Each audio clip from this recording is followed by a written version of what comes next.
pierdzielę! Oto był ostatni raz z mojej strony w Mavericku, za po prostu hit roku. Drugi raz szedłem do Mavericka i drugi raz go rozwalam. Cześć, siemanko, witajcie moi drodzy, ja jestem Remek, dzisiaj jesteśmy na pustyni z chłopakami, jest Rafał, Adam i Michu. Przywitajcie ich gromkimi brawami. Dzisiaj, moi drodzy, pokażemy wam nasze najgroźniejsze, najmocniejsze, a zarazem te najzabawniejsze i wszelkie inne wypadki, żeby wyciągnąć z tego wnioski. Zobaczcie sami.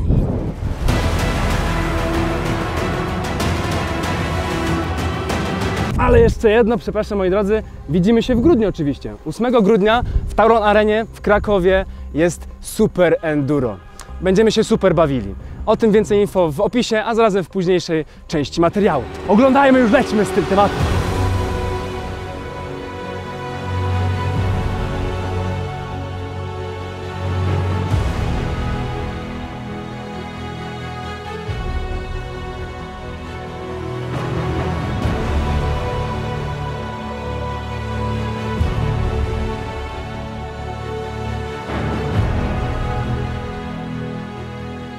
Rafale, przedstawiać Cię nie muszę. Ludziska, które mnie oglądają, oglądają też i Ciebie, Twoje wyczyny. Film jest o wypadkach i spytam Cię z pewnością o Twój taki zapamiętany, największy, najbardziej hardkorowy, bądź śmieszny, bądź taki pouczający wypadek, który pamiętasz, który będziemy mogli pokazać ludziom. Pamiętam na przykład taki, w którym jechałem przez dobrą godzinę wzgórzami w Argentynie. No, ta dróżka była wilgotna, a jak była wilgotna, nie mokra, to była bardzo przyczepna. I każdy ruch gazem powodował, że kład natychmiast reagował. Kleił. Można było naprawdę z przyjemnością jechać. I później, w takim trudnym momencie nawigacyjnym, kiedy trzeba było się skupić na nawigacji, ta dróżka nagle przez grzbiet przejechała na tą nasłonecznioną stronę, na drugą I tam już stronę. była sucha. I pierwszy prawy zakręt okazał się tak śliski, że zupełnie ku mojemu zaskoczeniu zabrało mi tylne koła, postawiło mnie bokiem, a nawet tylne koła mnie wyprzedziły. I to jeszcze byłoby wszystko ok, gdyby nie to, że w tym uślizgu koła trafiły tylne na taki płaski grzbiet głazu. Więc w momencie, kiedy krawędź opony trafiła na ten kamień, nie było już żadnej szansy. Podbiło mnie, kład przerolował kilka razy, prasnęło mną o ziemię. Nauczyło mnie to między innymi tego, że nigdy nie wolno w trudnych miejscach patrzeć w nawigację. Trzeba patrzeć wcześniej, albo nawet ryzykując pomyłkę, gorszą drogę, wybór gorszej drogi, nieprawidłowej, popatrzeć troszkę później i skorygować tą drogę, ale nigdy w trudnym miejscu nawigacyjnym. Niestety problem polega na tym, że zawsze po każdym wypadku jestem szybszy niż byłem wcześniej. A wiesz dlaczego? Bo uczysz się na błędach? Nie wkurzam na to, że mam te wypadki. Naprawdę, bez kitu.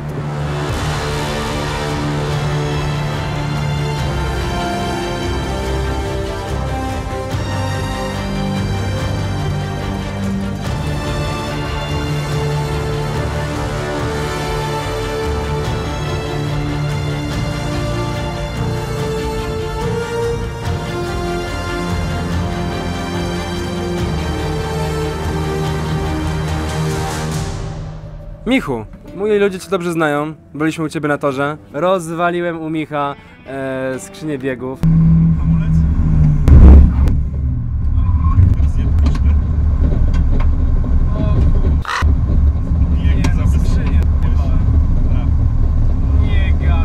Śmieszna sytuacja jest taka, że po pierwsze przez czas nagrywania 380 odcinków nie spowodowaliśmy żadnego faila, poza tam skrzynią twoją na torze. Rezi przyjechał i zniszczył. No czy tam odcinek, który był, kurczę, to był denaturat kontra benzyna ekstrakcyjna zamiast paliwa i żeśmy się upalali na torze, ale to żeśmy na siłę się spychali, więc muszę troszeczkę odnieść się do życia. W życiu też jeszcze nie miałem nigdy wypadku spowodowanego z własnej winy. Sytuacje, których nie przewidzisz, tak? Bo to często mówimy, że my umiemy jeździć, my jesteśmy dobrzy, ale ci inni uczestnicy ruchu niestety nie zawsze. Trzeba myśleć za innymi. Tak. Trzeba myśleć za inne. Pierwszy strzał, który miałem, to był takie lata dzieciństwa, młodocianego, 19 lat. Jedziesz sobie, listopad to był z tego co pamiętam, noc 23, z jakiejś tam powiedzmy randki wracałem. Wyjeżdża ci ktoś na ten lewy, próbujesz odbić, wiesz, na prawy i ta osoba centralnie w ciebie, wiesz, wjeżdża tobie tak, że musisz ją uderzyć kątem.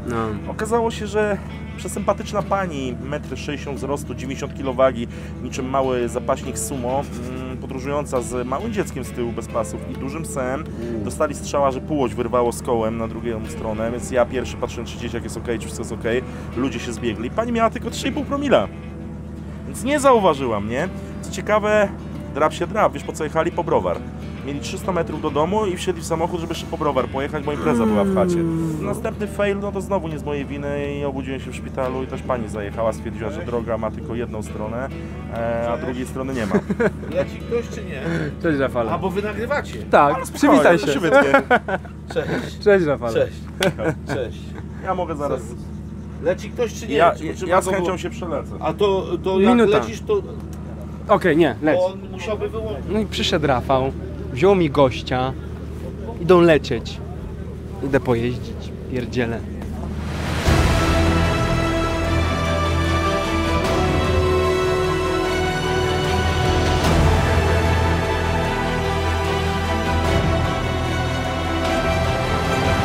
Słuchaj, mam nadzieję, że się nie będziesz chciał mścić i tutaj skrzyni mi tutaj nie rozwalisz, tak jak ja twoją rozwaliłem na torze wyścigowym.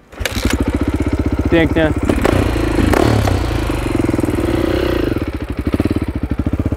No cacy. Pozwolę sobie tylko tak jeszcze wspomnieć. Michu jest troszkę cięższy ode mnie. I mój tublis z tyłu, bo tam nie mam z tyłu dętki, tylko jest tublis, no musiał dostać power napa takiego w postaci ponad pół bara na dwa wentyle. Siadł na maszynę, nawet o nic nie pytał, wie gdzie jest kopka, wie gdzie jest sprzęgło, wie gdzie jest gaz. To są profesjonaliści. I nawet jeśli nie jeżdżą na jednośladach, to potrafią swoje zrobić, bo to wszystko to jest mechanika, która jest do ogarnięcia, jeśli się w tym siedzi. Dlatego też z Michem nie zrobię pełnego materiału, gdzie uczę Micha jeździć, bo to by było żałosne. To jest tak, jakby Michu nagrał ze mną film, uczę Reziego jeździć autem. Potrafię, tak jak on potrafi na motorze jeździć, zobaczcie sami. Staraj się podnieść dupę! Na piachu musi być pupa w górze. Nawet ci gratulował nie będę. Bo ty to ogarniasz. Za chwileczkę powiem się na pustyni i zobaczymy, jak tam sobie poradzi.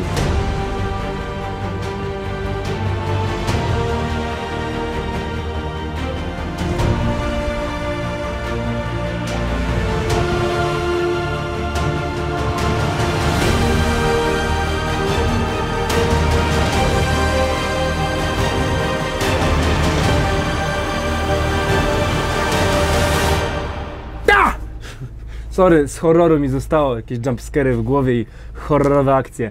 Moi drodzy, jestem już w pace, ponieważ już jest ciemno, tu jest fajne oświetlenie, profesjonalne lampy studyjne i takie tam. Moje wypadki. Miałem jeden taki najbardziej hardkorowy wypadek, było to czysta głupota, tu przyznaję, i nikomu nie polecam, zawsze trzeba myśleć. To dało mi bardzo dużo do nauczki, w sensie była to gigantyczna nauczka, która mogła dużo kosztować. Jechałem około 100 przez polną drogę, takie tereny tam mamy fajne, gdzie nikogo nie jest bezpieczne, nikt nie jeździ i tak dalej. Przy 98 na godzinę na zakręcie, przez to, że było mokro, nie wyrobiłem, siła odśrodkowa wywaliło mnie. Wjechałem w krzaki, zjeżdżając z drogi, zblokowało kierownicę, a blok kierownicy to po prostu było jak... Po prostu zerowa prędkość nagle, nie? Motor tam jeszcze się poturbował gdzieś dalej, ale ja wystrzeliłem jak z procy. Leciałem około 5-4 metry w powietrzu, lądując na plecach w rowie, gdzie na szczęście było tyle błota. To mnie uratowało.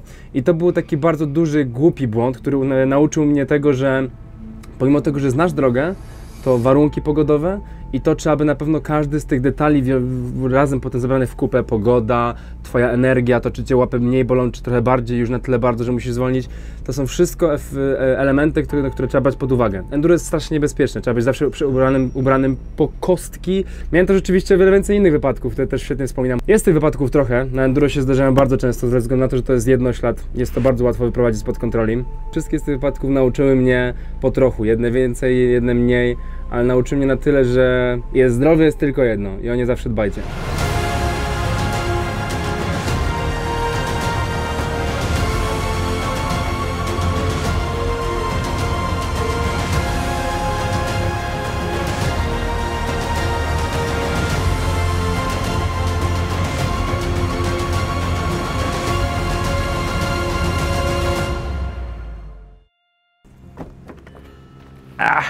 w butach tutaj endurowych, przepraszam. No. A i tak jest wszystko opierdzielone błotem, także się nie przejmuj w ogóle. Adamie, ja już Cię znam, Siemka. ale ludzie Cię nie znają. Przedstaw się, powiedz, czym się zajmujesz. Mam takie dziwne hobby, które się nazywa terenwizja, czyli jeździmy po błocie terenówkami, dodatkowo bierzemy kamery i też kręcimy jak inni jeżdżą, czyli takie hobby, które polega na tym, że wydajemy pieniądze w błoto.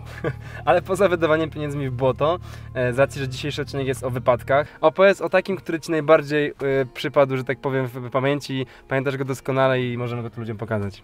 Znaczy zaznaczam, że offroad taki terenówkami jest bardzo bezpieczny, na pewno o wiele bardziej bezpieczny niż to, co Ty robisz. Najgorszy wypadek, jaki miałem, wyniknął z mojej głupoty, mianowicie podjechałem samochodem pod górkę i tam była taka I pewnie... pieczątka była przy drzewie. Wyszedłem z tego auta, zaciągnąłem ręczny, a wiesz jak to ręczny, raz działa, raz nie działa. Tak. I jak już wsiadałem do tego samochodu, to go bujnąłem. I on mi się... Widziałem nawet ten filmik u Ciebie i potem mówiłeś, że zainstalowałeś jeszcze klocki hamulcowe z tyłu, żeby było 4x4 hamowanie, tak? I ten samochód mi się stoczył i ja za nim biegłem. I w pewnym momencie niestety auto skręciło i położyło się na boku. Nic się nie stało, szyba tylko się zbiła, wiesz, i tak dalej. Najważniejsze, że nikogo No takie nie było... rzeczy zawsze się łamią, nie? To są takie, które się no to wymienia, trzeba- nie? I wtedy się nauczyłem, że jednak warto mieć porządny ręczny i przebudowałem cały układ, że teraz jak nacisnę, to auto stoi, wiesz, dęba. Mam jeszcze taką przypadłość, że kręcę te rajdy. No i się przyznaję, że jak kręcę coś, no to mam taką cichą nadzieję, że zawsze na rajdzie coś się zdarzy. Czyli ktoś Że zaliczy... ktoś się wywali po prostu. Zaliczy ktoś boczka, ktoś tam, wiesz, postawi auto pionowo i położy się na dachu. Rzadko się to zdarza, ale nie ukrywam, że mam strasznie dużą satysfakcję. Jak coś takiego nagram, no to wiadomo, że wtedy jest fajne ujęcie. Zresztą nawet parę Ci podeślę. Z chęcią, z miłą chęcią. Myślę, że ludzie też to z chęcią zobaczą. Wbijajcie na kanał Adama, bo jest co oglądać.